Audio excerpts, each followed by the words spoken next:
Screw it. Bears lose.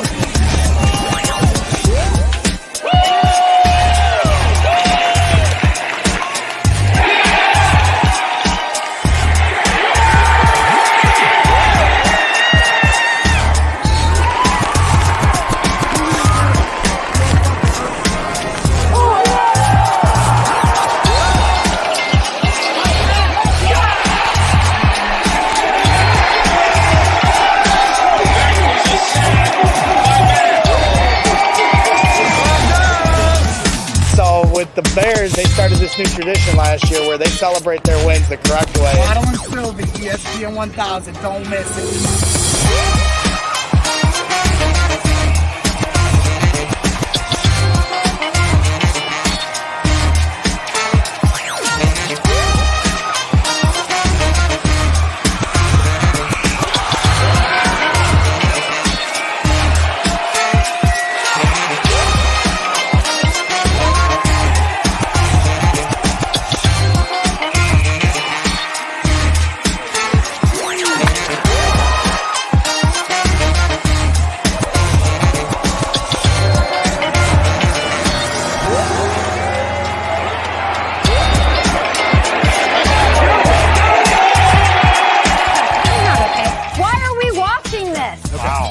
I know what you mean. It's like their own Philly. Okay. Okay, I think what it is. We shouldn't be showing this. Am I crazy?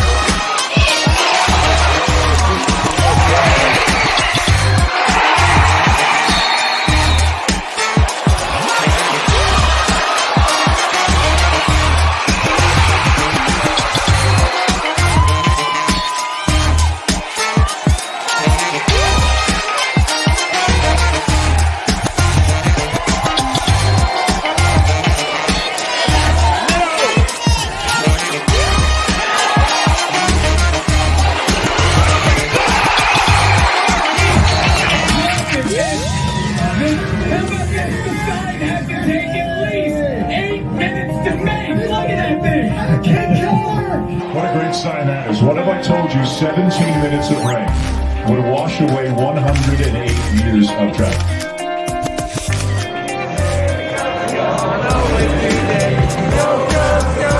Do you see this team growing into the team that you were in 2005? Good practice, everybody.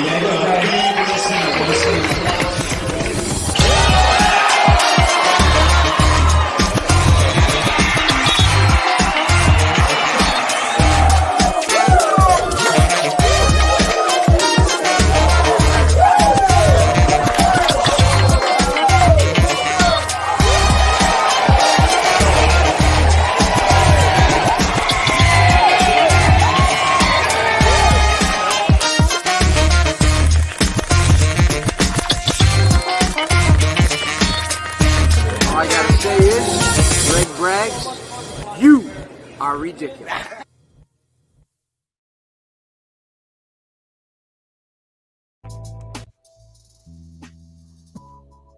Tough one indeed, my good friend Jake. I took a shot to start the show. I guess I'm going to have to take another because that was too much. Too much for the soul to bear. I knew I started my day off having 2 drinks. What'd you say? Too much for this old bear? Is that what you said? For my soul to bear. Oh, For I thought my you called soul yourself to an bear. old bear. You know, with this nice, relaxing music, I'm thinking about my soul right now. And you should think about your soul. Honestly, we are playing with house money right now. The Bears could easily be 1-3, 0-4. So you try to be the Greggy optimist in a time like this because there wasn't much to take from in this game. The defense held on as long as they could. You know, you're not going to win any games when the offense can only muster up 3 points. So, they got some 11 points. They Thank got you very garbage much. points at the end, but when the game was in balance, they could only get 3. Yeah. And so it's frustrating, but maybe, it was, not long overdue, but it was coming for this team. They could have easily lost any of these games here, and it's get off the mat very quickly because, as much as we are going to react to this game today, they have a game in 4 days to be played against, Tom Brady and the Buccaneers, and Tom Brady put 5 touchdowns on the board. So they better get it figured out, because we all wanted to move on from the quarterback conversation after the move was made, the decision was made by Matt Nagy, and Nick Foles comes out and throws 3 touchdowns and brings you back in miracle fashion. You're like, okay, away we go, and that's fine. Even as someone that supported Mitchell Trubisky, such as myself, I'm ready to move on with Nick. But the fact of the matter is, when you have 2 quarterbacks, you have no quarterbacks. That's the old adage, right? And they said at camp that it was pretty even. All the beat reporters, 7 of them went on Waddle and Sylvie, and they decided who they thought was going to be the starter. And it was split down the middle because the play itself wasn't standing out for either quarterback. And now you're seeing that here on the football field. And so I'm not ready to push Foles off and start beating the Mitch drum again. We're not doing this. I really hope we don't have to do this. But the fact of the matter is, if they come out and score 3 points during meaningful football again on Thursday night, and we start creeping towards 500 when this team was 2-0, albeit a very lucky 2-0. Yeah, 3-0. I'm just saying with the other quarterback in flux. Now they're going the other way. What will the locker room have to say about something like that? It's a little bit of projecting, and it's one game, and it's easy to get over emotional and freak out. Fact of the matter is they are 3-1, so all they have to do is get off the mat and hit the Bucs in the mouth. They play at home on Thursday, but today, not good. Not good signs. No, I don't know what at Soldier Field has any sort of advantage this year at all. I mean, I've watched other games, and it might sound strange, but when you hear crowd noise at Soldier Field, the artificial crowd noise, I swear it's louder in other stadiums. It sounded like the Bears were on offense at times when the Colts were on offense a few times. I don't know what the rules are around that, but anytime you're coming in as an away team, it seems like you have an advantage because there is no adversity for you sonically in the stadium whatsoever. Now, that has nothing to do with what happened today. No. But it is something that I came across my mind a few times. In 2018, they had to drum up all these ideas to get Bears fans going. They bring out the Bear Raid siren and all these other things because for the most part, when you go to Bears games, they're not as loud as your prototypical Seattle Seahawks type of stadium. It can get loud, but not as much as maybe it should, not to sound like some hoity-toity fan, but that's the truth. When I'm at the games, I definitely, 2018, it felt like everyone was in it for every down. Now, no one's there. So I guess the opposition's kind of used to that quietness in a way, not to take a shot at the Bears fans that go to the games. I just think that it could be much louder when Bears fans are there making their presence felt. Now, I mean, it was like first quarter and the Colts had the ball on offense and it was like crickets out there. I was very surprised. And they only are allowed, the league is only when put in some rule that you can only have a certain decibel usage for how high you go. You can't just blast it as loud as you want. So that is absolutely the road factor is not much of one, other than just being used to the elements. And, it's more than that too. What Matt Nagy is going up against his guy, Frank Reich. And we've seen this a few times with Matt Nagy getting out coached by guys that are familiar with him. Mm-hmm. I thought maybe the element I put in Kevin Caduck's midway minute this morning on my prediction, and I had the Bears winning, and it was my first, wrong prediction of the year. But I just thought the element of surprise with Nick Foles and Matt Nagy and not really having much tape on what they like to do would help them this week. And instead, the Colts plugged up the run, made the Bears very one-dimensional, and that was a very familiar sight for most Bears fans. They This is what they always look like. They can't get anything going on first or second down. They get into an obvious third down and long passing situation, and then they're running comeback routes right at the sticks. Very rarely did it open up. And then if they threw downfield, it was to a contested wide receiver. Very rarely were we seeing guys get open. So you're seeing the pocket breaking down. You're seeing guys drop passes. It's not all on Mitch. That's what I used to yell every time there'd be a mistake. And I think the same holds true for Nick Foles, although he holds a level of responsibility. There was times where he overthrew some balls, one to Darnell Mooney that could have been for a first down. Behind Demetrius Harris. Yep, there was more than a few, but no clear-cut touchdown gimme that he missed this week because the opportunities were limited, and that's a credit to the Colts defense. They were stout today. They were excellent, yeah. They were excellent. They shut down the run, but even then, you can question some of the play calling at certain situational moments where Matt Nagy chooses to go with Cordero Patterson over David Montgomery. What were your thoughts on that, Jake? That drives me crazy. You know how I've been banging the drum for David all season long. It just...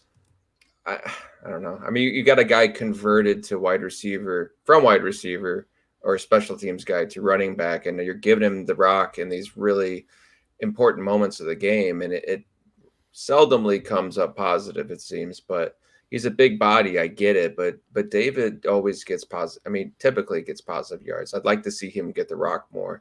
In fact, I was expecting him to get the rock a lot more today, and they went away from him early in that there was the third and one that went to Cordero. There was, I think, a 3rd and 2 early in the game that went to Cordero. And it was just like, come on, man, give him some touches. Let's go. The trickery, start getting north-south. I know it's easy to say, and they were shutting it down. So, it's at some point you have to, like I was saying at the beginning, please don't abandon the run, Matt Nagy, when it looked like he might because they weren't getting much results. Well, then all of a sudden it's creeping towards the fourth quarter, and I'm sitting there like, okay, time to abandon the run. We got to figure out how to just win this game. And they just couldn't figure it out. They couldn't get it going, between not having the right timing or chemistry, if that's what it is for Nick Foles. And I want to give him a game. I don't want to overreact after one game. They're going to lose games. They weren't going to go 16-0, whether it was with Mitch or with Foles. So I just want to see this play through. It doesn't benefit anyone to overreact game to game and keep going back and forth to quarterbacks. They're not going to do that. You saw the report earlier today that Ian Rappaport said they are not wavering. They're not going to go back to Mitch. I think that's what they want to do, but it all depends on how this plays out the next few weeks. If they can only get 3 points on the board on Thursday, I don't care what your plan is. The drum will be beaten for 10 days. And yes, Foles would probably get the keys to the week 6 start, theoretically, if you want to project down that road. But he would have to produce at some point, or else we are coming back to this conversation without question. I don't want it. I want Foles. I wanted somebody to take this job by the balls, and I wanted it to be Mitch. That's obvious. I was rooting for that. But now that it's given to Foles, let's go. Fire it up. They better beat the Tampa Bay Buccaneers on Thursday because our playoff hopes, are right here. These games. I'll accept the loss. Like I said, I didn't expect this team to go 16-0. But if they go 0-2 here, they're putting themselves right behind the 8 ball. And this was the moment in the season last year where they started the season 3-1, and then everything went off the rails after that. Matt Nagy has to learn to counterpunch here and get this team on the right tracks again. You're fortunate to be at this point. Now make the adjustments you need to make. Don't wait till week 12 to make the adjustments you need to make. You're playing, it hurts. You got guys, Tariq Cohen's out. So now you got Cordero Patterson in a, upped role. But I don't care. You got to figure it out. That's your job as the head coach. All eyes now are on the coaching staff, Matt Nagy in particular, but also Chuck Pagano to an extent, on his side of the ball. Now that Mitch is out, I think you are going to see more of a critical eye towards the coaching staff here. So, let's see what they do, but I'm not going to abandon ship after one loss. The Colts are probably better than most people realize, in my opinion. They are. I want to pull up this presser, so I'm trying to see if they're going to broadcast go it ahead on the web. Take your time. I'm going to do it when it pops up. No, that's fine. We can pull up some comments in the chat. We got Brandon, our guy over here. He says Nagy isn't a good coach. Interesting remark made Here by we go. Kyle Here we go. Longmist. Okay, here we go. Sorry, Brandon. We're gonna go Let's to the pull presser. this up. You start off and you end up punting the ball and then you get it blocked, and that's a tough start. And I think that for our guys, we got to understand we got to be better at that point. Hey, Coach. Obviously, you guys got offensively. We know that we got to be a lot better. 11 points doesn't do it. Getting a free touchdown at the end of the half and cover 2 the whole way down the field is not good enough. You have to be able to run for more than 28 yards in a game, and I think that's where our guys will know that.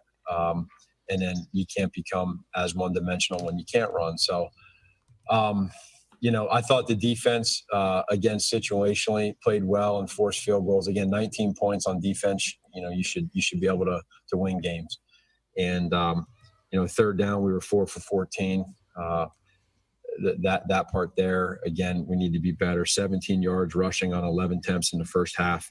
Longest run of the game, 6 yards. So there was really 6 never yards. a rhythm in the game. And then too many penalties. I thought you just felt penalties at inopportune times. And so what we need to do now is obviously on a short week, we have to pick up the pieces. We just had a talk in the locker room of just understanding that we stick together and that we have a short week against a good football team. But, I have a lot of respect for our players, and I know that they, along with our coaches, will do everything we can to get better. First question, Dan Wiederer. Matt, did you have a view on the interception? Were you able to tell what went wrong on that sequence? No, I didn't. I just think that, again, I'll have to go back and look at it and see exactly a better view of that. Do you have any feel for why it was such tough sledding running the football today? Well, I would say this, Dan. I think number one is this defense, and I want to give credit to their coaching staff and their players, man. That's a really good defense. And again, this is their 4th week in a row that they've done this. So, again, a credit to who they are and how they play together. We knew, Dan, going into this game that it was going to be this style of game just because of how they play and what they do. We knew it wasn't going to be easy to run the ball, but I thought that, you just felt like, a rush for 2, a rush for 3, a rush for 2, a rush for 3, a rush for 2, a long rush of 6. You felt that. And then all of a sudden you look up and it's the end of the third quarter and we're trying to get a rhythm. And it just it was hard, and that's a credit to them. But again, I'll go back to saying this, that I know that our guys as an offense collectively, they'll figure out the why part. Coach Castillo will get them right. We all care about it. We all want to get better, and we know we got to be better at that point. So it'll be a good challenge for us on Thursday. Mark Potash. Leno right, man. He got destroyed today. Excuse me. It's just one loss and you're 3-1, but to come out as flat as you did and just not sharp in multiple phases, is that a little mystifying to you? I mean, are you scratching your head a little bit after this one? No, I'm not scratching my head. I just, because I think when you scratch your head is that when you start, you wonder if it's effort, and none of it was effort. Our guys all care. So you would love to be 4-0 right now. We're not. We're 3-1. It's the first time all year that we lost a game. So, being in that locker room, just understanding how do we react to that. And I think, again, responding to adversity. Can we play better? Absolutely. Can we coach better? Absolutely. And that's what we got to do. So we got guys that care. When you care, you figure out answers moving forward. And I hope that's what we do. Jason Leisure. Matt, did you see recurring issues that you had in the first 3 games, even though you won today? And then did Foles look a little bit out of sync to you as far as his chemistry with the receivers and things like that too? Yeah, I thought, Jason, that, there was a little bit with timing here or there. And again, with Nick getting into it last week, just being thrown into it in the third quarter and then being down, you are automatically one-dimensional, and so you're out there playing, and everything just happens fast. And again, I think that this is not going to happen overnight with Nick. This is going to take a little bit of time as he gets going with the timing of these these players and what we get to. So there's a little bit of that. At the same time, we all know that we need, we got to keep pressing forward, but hopefully we get better there in that area. And we grow and we understand it. We don't get frustrated, and but we all know that we got to score more points, and that's what we'll do. Kevin Fishbane. Nice. Matt, I know every week's a different opponent, a different matchup, and different story, but how surprising was it for you, or maybe frustrating, that some of the same, third down, not being able to score, came up with all the changes you guys made? Well, yeah. Again, we want to be better. We were being 4 for 14 is 29%, and we just you got to be able to convert third downs, because when you convert those third downs, you're able to get into more of a rhythm. They never got in third and manageable. That. So everything was third and long. Again, it's a credit to the Colts for who they are and what they do, and we got to go back and make sure that we're putting our guys in great situations. And then when we get a chance to execute, we just got to execute. JJ, you got to put your horses in. Matt, I know you said 19 points should be enough to win the game. Just overall, how do you feel that your defense played today?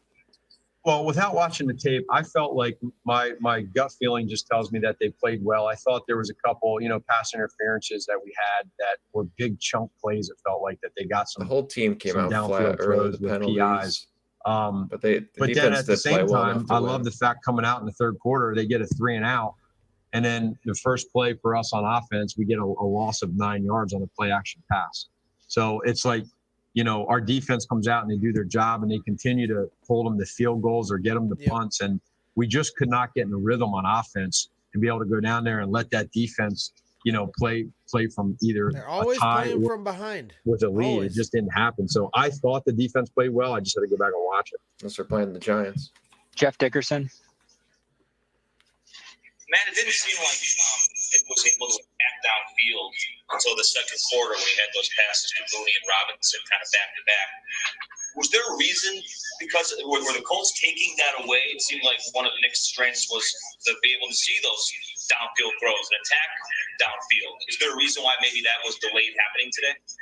I think, Jeff, probably when you go back, and just from what I feel is they started out playing some shell, playing some cover 2, and they're going to protect with the shots. And then when you do that and you play cover 2, you got to be able to run the ball. And what was happening was they were playing cover 2 and stopping the run. And when that's the case, you just can't get quite as many shots downfield. Now, they'll still come down and play one high and in certain times try to mix up coverages because they have to keep you honest. But they do a good job. Let's see who's got the next one there with their defense, and then they got the players that can make that defense run. And so again, that's a credit to them. So yeah, you didn't feel as many shots until there in that second quarter. We had a couple downfield, and then we didn't score in a red zone. So I think he felt that. Just a couple more for Coach Joe Lewis. A couple more. Joe Lewis. Who's Joe? Yeah, hey, Coach, you talked about the rhythm that Foles needs to get into going down the season, and it will take some time. With such a short turnaround this week, is there something you guys are going to focus on specifically going into this week? Hey, not necessarily.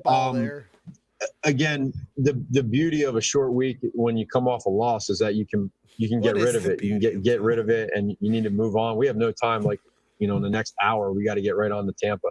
So that's the positive. That's beneficial for them, I think. For that. But we just got to figure out, okay, what can we do? How can we get better to help out all these guys? I'll say this about Nick too, that I know you guys know this, but in these type of games and these type of situations, you're going to see somebody that just understands, it keeps things in perspective, and understands that we got to get better, and we got to do better on offense. I think you guys will feel that. You'll see that, and then we just got to go do it. All right. Thanks for your time, Coach.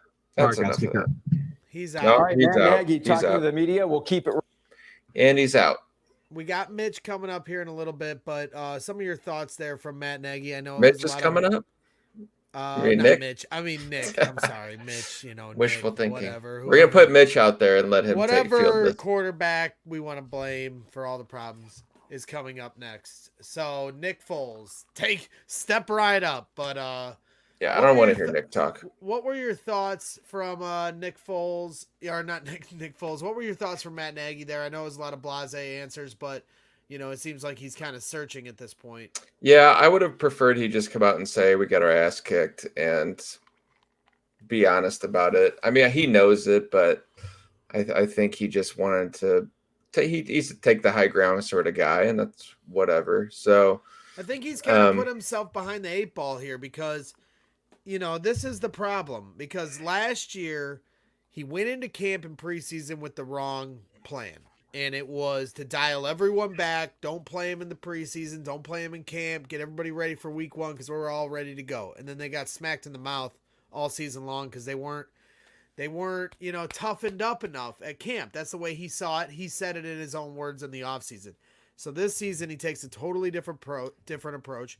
He holds everyone accountable and he splits the reps. I know everyone wants to say now that Matt Nagy handed the keys to Nick Foles so unexpectedly, in a sense, in the third game when the Bears were 2-0.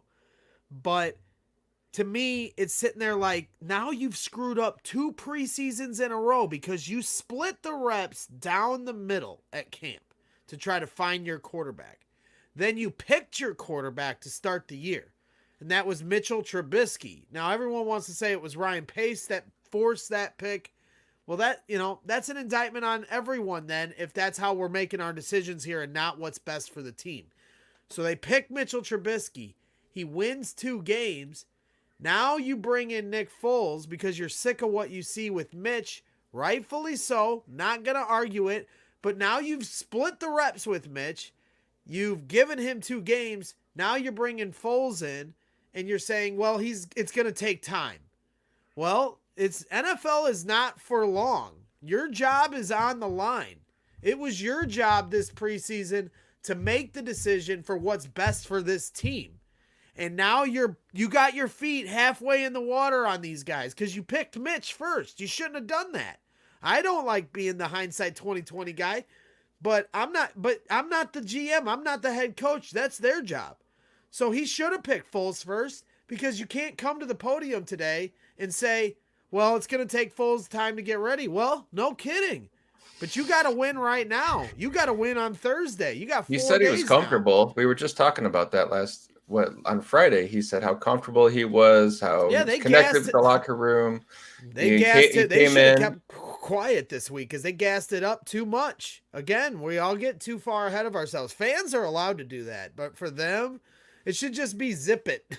No hype, just win. And we played on Friday night. When we had David Kaplan on, before we had Cap on, we played a bunch of highlights of Nick Foles talking in the presser, how amazing his deep ball is, all this stuff. And it's easy to get excited about that stuff after what you saw last week. But there's a reason he's been in the league so long and hasn't, taken the reins of any team. There's a lot of different reasons. But the fact of the matter is it's because he's not a Tom Brady. He's not, and that's obvious. We all knew that. I don't think anybody was making any bones about that. But I'm just saying, for Matt Nagy now, 2 off seasons in a row, it's going to be easy for people to go back and say, but if Nick Foles takes too long to get acclimated or never does, they're going to sit there and say, well, you didn't play this right coming into the season. And you got to have your guys ready to go. So yeah, well, that was, I think across the board, the whole team looked like they weren't ready to go. There was a moment that I made a stupid COVID joke because I said, check them for COVID because they look lethargic and confused. And it was true. I mean, they looked completely unprepared. I mean, special teams was a nightmare. The penalties early on defense, the offense could not get anything going. The Colts, give it to the Colts because they have a solid defense. Absolutely. Yep.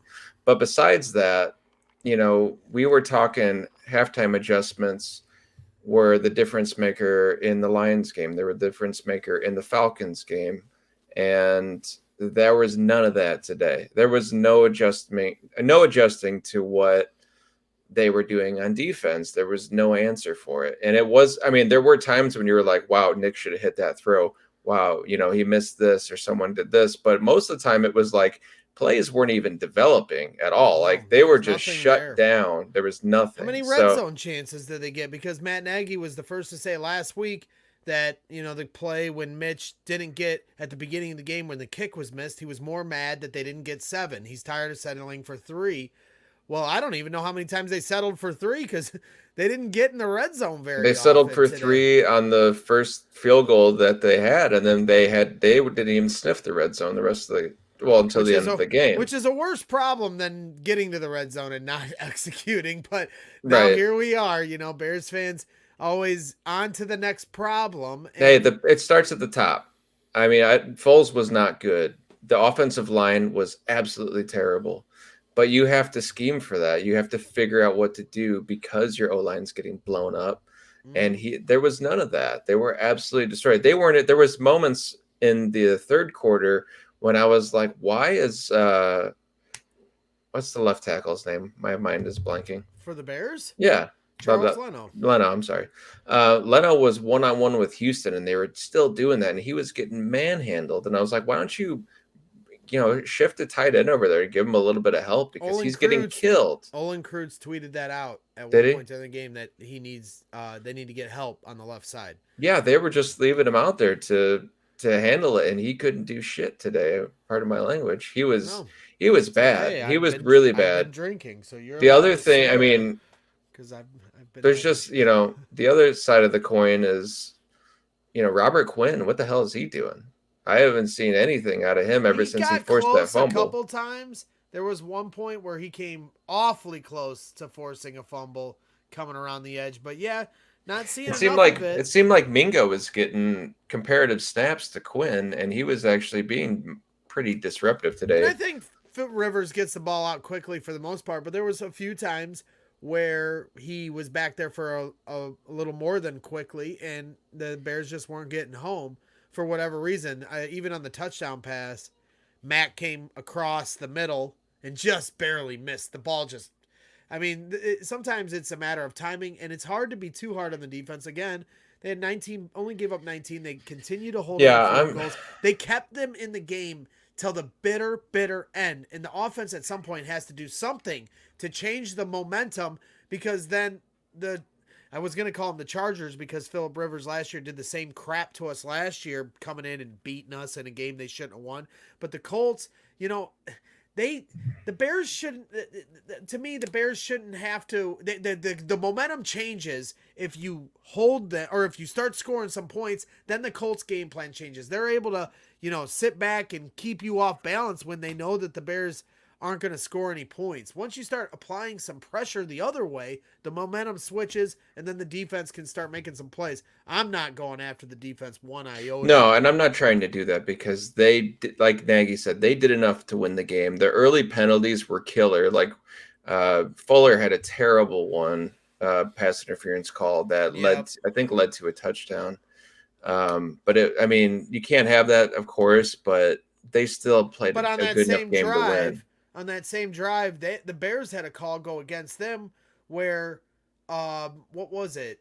Right at the beginning of that drive, the refs were the story of the first half, along with the anemic offense, was the refs. I mean, how many times did you see it? The James Daniels, where they called him, where the guy took a clear shot into Nick Foles' leg, and they call it James Daniels blocking the back. Like, come on. Right. It was one thing after another. I'm trying to think of the one where the defense went the other way, but it seriously was all game long. Then even on the one play where they thought Allen Robinson fumbled it, they let the play resume. If it was the other way with the Bears, they call that play dead before they even go out there. It was so frustrating in that way. The Bears could not get one break. And then the biggest missed break of the game was the Khalil Mack interception right through his breadbasket. If he makes that catch, you got to. Oh, that's a game changer. It's a momentum changer. And those are the little things, man, in a dogfight of a game. Nobody wants a dogfight. We all want what the Chiefs do on a weekly basis.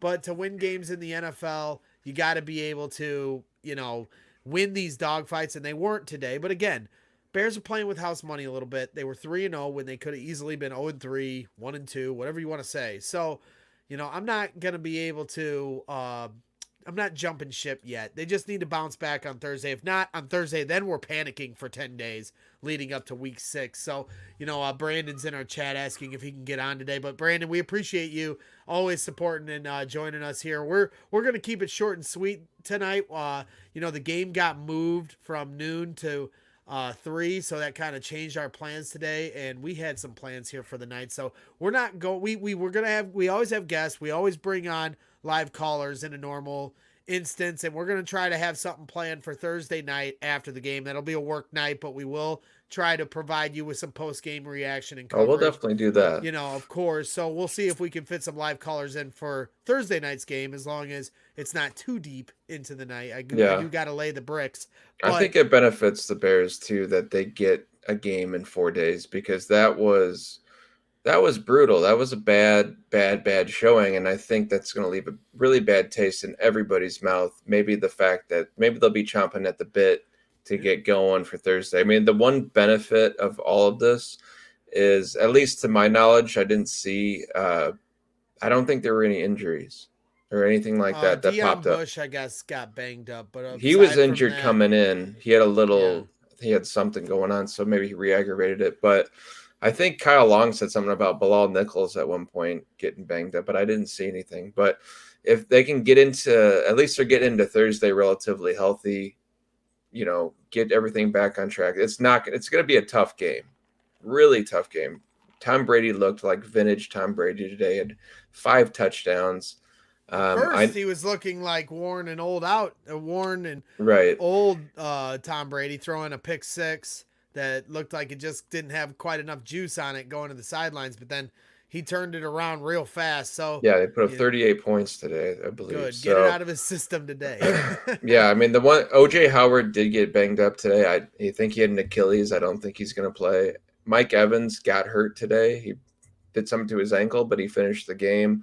I don't think Chris Godwin's going to play, at least right now. And then I saw OJ Howard got hurt at the end of the game. Yeah, that's what I said. And then first. I'm sorry. And then did you say Gerald McCoy, or did it? No, I didn't say that. And then I believe Gerald McCoy also got hurt in that game. So it'd be interesting to see. So maybe the Bears get lucky. A couple things go their way. A couple guys are missing, but regardless, hopefully this quick turnaround does give them a good sense of urgency to get something together and come together and beat these guys.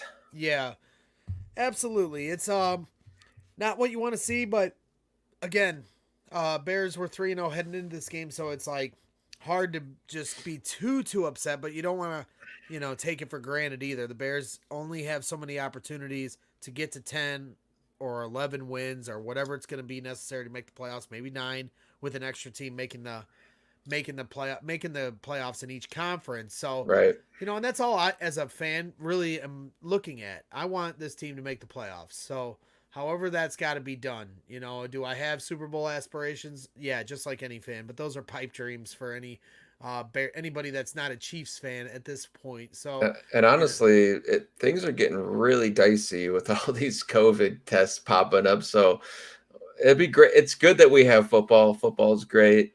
Hopefully we'll get a full season. Hopefully they'll get all this handled. So hey, like you said, we're 3-1. We got a tough test coming up to Tampa, but other than that, I mean, what do you think? Let's go. What do you think this guy is thinking after today? He was a big proponent of, maybe making that, maybe not. I don't want to say he was a big proponent of a quarterback switch, but it certainly seemed like he was relieved. And then today, until the very end, he didn't seem to, they didn't seem to get going. He's got to be frustrated with this team, and in a contract year, we just put out these shirts, these beautiful shirts. I got to pull them up here. Extend AR. You can get them in the Braggs and Stands gift shop.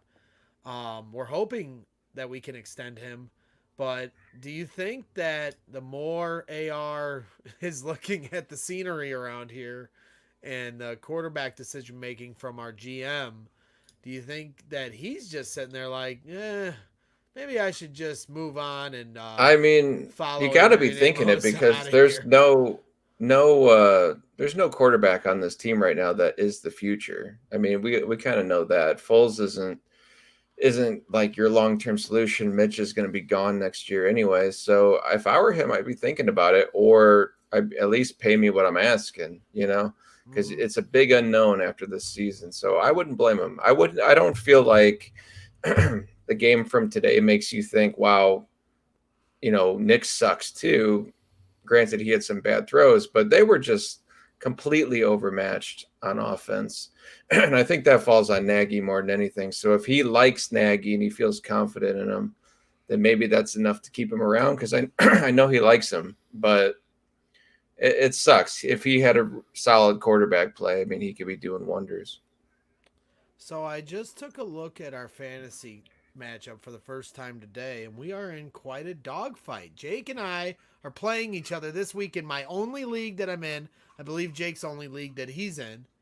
Yes, we this are year. playing each other this week, and I always wait to check because there's no point in checking once your team is set.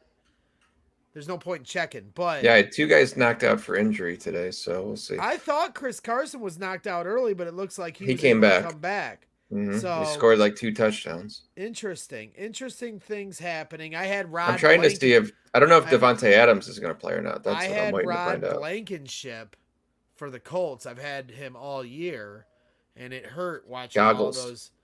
all those field goals sail through, knowing that it was helping my team. I was rooting for them to be misses. Full disclosure at the end, and fantasy team be damned. So yeah, we're in a dogfight, Jake. Looks like it's going to come right down to the wires. I know. I was looking at my phone when we were talking because I was like, "Is Devontae playing? I don't want to get screwed out of this while we're on the air." You were in a real bad mood when the show started, and I know that you wear your heart on your sleeve, just as I do with the Bears. Maybe harder at times. I used to get very violently angry, and now I just try to think of the positivity in life. And Jake always kind of wears his heart on his sleeve, but I also know what your fantasy teams are doing also give you great frustration. I don't care about this year. I don't even care. Honestly, it's a very different approach to fantasy this year for me because I'm so locked in with this Bears team. I don't even care. And the brags in the stands, my man. You're locked into this. So give the fans and everyone listening the best content we can possibly give them. Brandon giving us a shout out. Keep up the good work, and we appreciate you, Brandon. We will continue to do so here on Brags in the Stands. We wanted to keep a short post game today, even if it was going to be a win. Don't call us gutless. We would hang out as long as you want and cry about this Bears loss, but we were planning on keeping it short and sweet. We're on to Tampa Bay. We are on to Tampa. It's a short week, so we kept it a short post game this week. There wasn't too much as far as, much to take from. More questions than answers, unfortunately, for Bears fans. So we live to play another week to find those answers. Everyone needs to be better. Nagy, first and foremost, be better next week. Nagy's head is on the chopping block. All eyes are on Matt Nagy. Nick Foles, step it up next week. Come with the pride and the passion that you've shown here when you first came in and those presser and kind of really impressing all these Bears fans. I think he comes out with a big showing on Thursday to show exactly who he is. If this coaching staff and everybody believes in what they're trying to do here and who Nick Foles is to this offense, let's see it. I'll give you this game. I can be a reasonable fan. There might be some fans on Bears Twitter right now burning it down, but I'm not. Let's slow down. Let's see what they do on Thursday.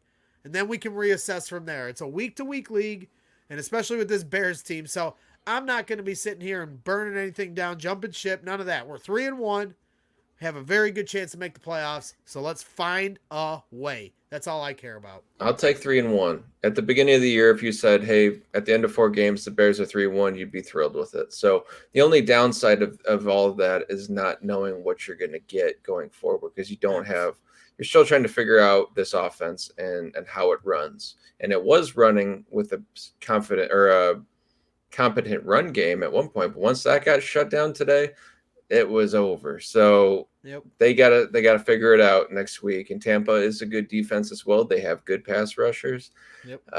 So the O-line is going to have to step it up, and they're going to have to scheme knowing that the O-line may be overwhelmed. So keep that in mind, Matthew. Let's do 100%, and we appreciate everybody coming in. Maybe you want to play that funky music, Jake Boy, and we'll wrap things up and play that funky music, Jake Boy.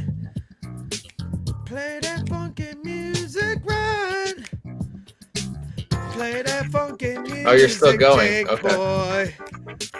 Bears can't score, and Greg is gonna drink all night. Let me see the bottle. Let me see it. Okay, so you didn't drink that much. No, I scared you this morning. you know, saying I was gonna have a few drinks. I'm not. It was the right game to get some liquor for, though. I'm Honestly. not Greg of old. Greg of old would have a half gallon in his hand and it'd be pretty much finished at this point, and I'd be giving one of my good friends a chokehold. But for today, I'm just gonna try to look on the bright side. I am Mr. Brightside, so gotta hold true to that. And we live to fight another day. Bears are 3-1. Let's see what they do this Thursday.